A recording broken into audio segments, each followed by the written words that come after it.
My self Milind Kumar Gautam और आपका स्वागत है मेरे यूट्यूब चैनल में। हमने लास्ट रिएक्शन पढ़ी थी नेम रिएक्शन सीरीज का लेक्चर 1 हाइड्रोबोरेशन ऑक्सीडेशन। आज हम पढ़ रहे हैं लेक्चर 2 फिशर एस्टरिफिकेशन। इस तरीके से नेम रिएक्शंस की जो भी जितनी रिएक्शन है नीट और जी मेंस और क्लास 11th और 12th में सारी सीरीज मैं खत्म कर दूंगा आपके सामने इसी यूट्यूब चैनल पर। तो मेरे यूट्यूब चैनल को सब्सक्राइब कीजिए, मेरा मटेरियल अच्छा लगता है तो लाइक कीजिए, कमेंट कीजिए और अपने फ्रेंड्स के साथ शेयर कीजिए। तो आज शुरू करते हैं फिशर एस्टरिफिकेशन। सबसे पहले जान लेते हैं एस्टर होता क्या है। एस्टर होता है RCOR। यहाँ पर कार्बोक्सिलिक एसिड, एसिड क्लोराइड और एसिड एनहाइड्राइड की रिएक्शन जब अल्कोहल और फिनॉल से करवाते हैं तो कैटलिस्ट के प्रेजेंस में हमें एस्टर मिलता है। ध्यान रखिएगा जैसे कार्बोक्सिलिक एसिड में OH होता है, OH की जगह पर जब Cl आ जाता है तो उसको एसिड क्लोराइड कहेंगे। जब OH की जगह पर OCOR ये आ जाता है तो उसको हम एसिड एनहाइड्राइड कहते हैं। इन तीनों की रिएक्शन को अल्कोहल और फिनॉल से करवाने पर कैटलिस्ट के प्रेजेंस में हमें एस्टर मिलता है। अब देखते हैं कि तीनों कैसे रिएक्शन करते हैं, फिर हम इसकी मैकेनिज्म समझेंगे डिटेल में।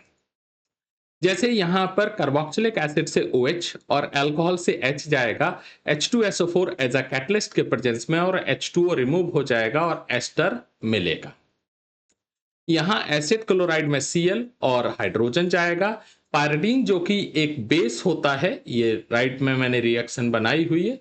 पायरिडीन जो कि एक बेस होता है उसके प्रेजेंस में रिएक्शन होगी और हमें एस्टर मिल जाएगा।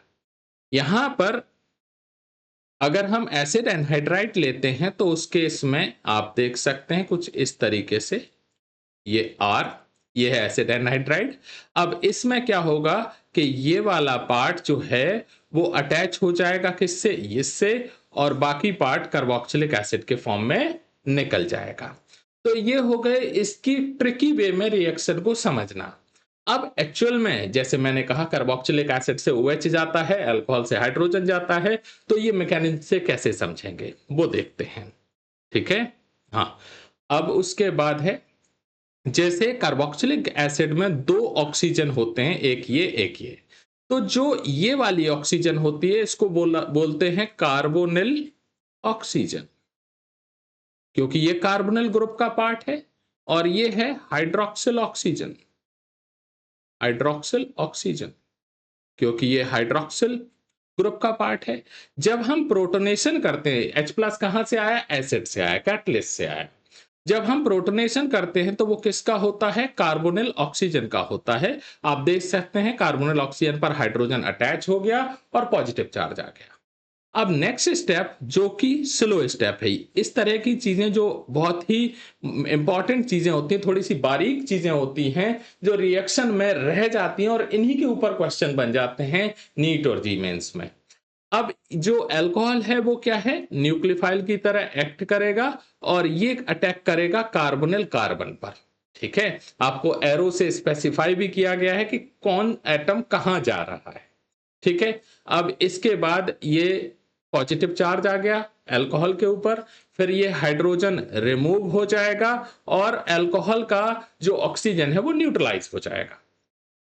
फिर कैटलिस्ट का H प्लस आएगा, ये वाला हाइड्रोजन हटाएगा। इन दोनों में से किसी का भी एक हाइड्रोजन हटा सकते हैं, मतलब हाइड्रोजन पहले एकदम से हटेगा नहीं, पहले H प्लस अटैच होगा। क्योंकि आप देख रहे हैं ये लोन पेयर किसको ट्रांसफर हो रहा है, H प्लस को। इसका मतलब क्या है, यहां पर जो हाइड्रोक्सिल ऑक्सीजन है उसका अब प्रोटोनेशन हो रहा है, तो ये प्रोटोनेशन हो गया। फिर फाइनली क्या होगा, ये रिमूव हो जाएगा H2O। तो आपने पहले भी देखा था कि एस्टर एस्टर फॉर्मेशन में H2O as a by product निकलता है, तो वो निकल रहा है।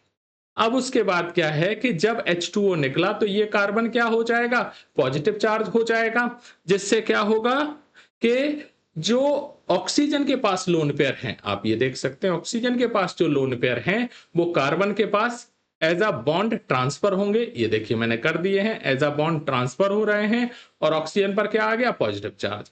अब फाइनली ये कैटलिस्ट से लिया हुआ हाइड्रोजन आयन निकल जाएगा और हमें एस्टर मिल जाएगा। ध्यान रखना एक पॉइंट, सबसे पहले प्रोटोनेशन किसका होता है? कार्बोनिल ऑक्सीजन का। एस्टरीफिकेशन को हम फिशर एस्टरीफिकेशन रिएक्शन भी कहते हैं।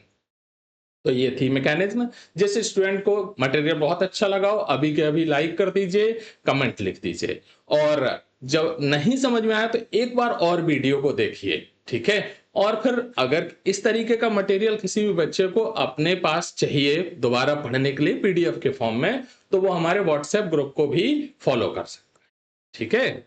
अब नेक्स्ट देखते हैं। जैसे यहां पर कलर कोड से मैंने बताया हुआ है कि कहां से OH और कहां से H निकलेगा।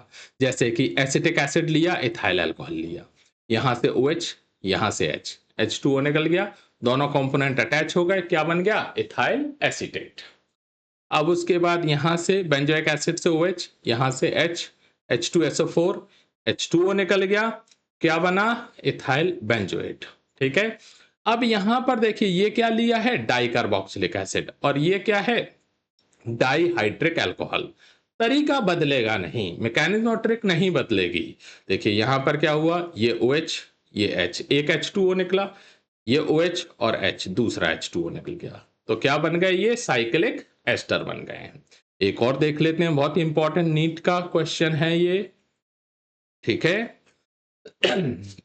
यहां से क्या हो रहा है कि ये OH और यहां पर भी ये OH, ये इसको ब्लैक होना चाहिए था, यहां से निकल गया, सॉरी गलत है, ये एक जगह से H निकलेगा क्योंकि वो अल्कोहल का पार्ट है, इसीलिए उसी को सिर्फ रेड किया गया है, और एक जगह से OH निकला तो ये H2O निकल गया, ये क्या बन रहा है? साइक्लिक एस्टर, और इसको ये साइक्लिक एस्टर लिखा हुआ है। अब इसकी नेमिंग कैसे होती है? जहां कार्बोनिल ग्रुप है वहां से जो जस्ट पास वाला कार्बन है उसको आप अल्फा कहिए, उससे थोड़ा दूर जो नेक्स्ट कार्बन है उसको बीटा, उसके बाद गामा। तो साइक्लिक एस्टर को क्या बोलते हैं? लैक्टोन, इसीलिए क्या है? गामा लैक्टोन, ठीक है? तो इस तरीके से मैंने सारे सिंपल और कॉम्प्लेक्स जो भी पॉसिबिलिटीज होती हैं वो सारे एग्जाम्पल आपको बता दिए। अब उसके बाद क्या है? एसिटाइलेशन। अब होता क्या है, एक ग्रुप है, जैसे ये वाला ग्रुप है, ये, ठीक है, इसको बोलते हैं एसाइल क्लोराइड, लेकिन जब R की जगह पर हम CH3 लगा देते हैं तो वो हो जाता है एसिटाइल क्लोराइड। जब किसी में ये वाला पार्ट अटैच होता है तो उसको कहा जाता है एसिटाइलेशन। ये अमीन में भी होता है, ये फिनॉल में भी होता है, तो इसीलिए इसको हम सिर्फ एसिटाइलेशन बोलते हैं। तो देखिए क्या लिखा है? Introduction of acetyl group in alcohol and phenol is known as acetylation. अब करके देखते हैं। एसिटिक एनहाइड्राइड, जैसे हम इसको यहां पर COO इस तरीके से लिख लेते हैं, ठीक है, इस तरीके से लिख लेते हैं, तो इसमें क्या हुआ? ये वाला जो पार्ट है, कौन सा पार्ट? ये हाइड्रोजन निकलेगा इसका, और इसकी जगह पर ये पार्ट इंट्रोड्यूस हो जाएगा। ऊपर क्या लिखा है? इंट्रोडक्शन ऑफ एसिटाइल पार्ट, यानी CH3CO इंट्रोड्यूस हो जाएगा इस H को हटाकर। तो देखिए ये अटैच हो गया, इसलिए इसको क्या बोलते हैं? Acetyl part. तो इसीलिए इस रिएक्शन को क्या बोलते हैं? एसिटाइलेशन। तो ये क्या हुई? एसिटाइल सैलिसिलिक एसिड, जिसका नेम है एस्पिरिन, और इसका यूज किसमें किया जाता है? फीवर और पेन के लिए किया जाता है, ठीक है? इस तरीके से एस्टरीफिकेशन जो है वो रिएक्शन खत्म होती है, और आप इसको अच्छे से पढ़ो। और मैं फिर से कहूंगा, जिसको मटेरियल अच्छा लगा हो और अपने पास चाहिए वो मुझे मैसेज कर सकता है और मटेरियल उसको मिल जाएगा। इसीलिए आप लाइक, कमेंट, सब्सक्राइब जरूर कीजिए, सपोर्ट कीजिए। Thank you.